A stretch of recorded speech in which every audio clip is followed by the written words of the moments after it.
ఒక భక్తుడు మేము విష్ణు నివాసంలో రూమ్స్ తీసుకున్నాము, క్యాన్సిల్ చేసి 4 రోజులైంది, ఇంకా రీఫండ్ రాలేదు, ఏం చేయాలి అని అడిగారండి.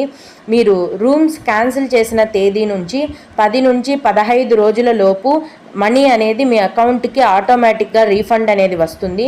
15 రోజుల తర్వాత కూడా రీఫండ్ రాలేదు అంటే ఇక్కడ ఈ వీడియోలో చూపిస్తున్న నెంబర్స్కు కాంటాక్ట్ అయ్యి వాళ్లకు మీ ప్రాబ్లమ్ని తెలియజేయగలరు. ఇది టీటీడీకి సంబంధించిన నెంబర్స్ అండి.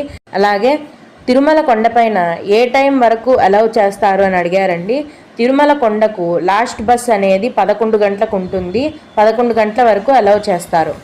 అలాగే మార్చి నెలకు 300 రూపాయల దర్శనం టికెట్లను బుక్ చేసుకున్నాము, అకామిడేషన్ దొరకలేదు ఎలాగా అని అడిగారండి. తిరుమల కొండపైన ప్రతిరోజు సిఆర్ఓ ఆఫీస్లో ఉదయం 4 గంటల నుంచి రూమ్స్ అనేవి కేటాయిస్తారు. దాదాపుగా మధ్యాహ్నం లోపుగా రూమ్స్ అనేవి ఫుల్ అయిపోతాయి.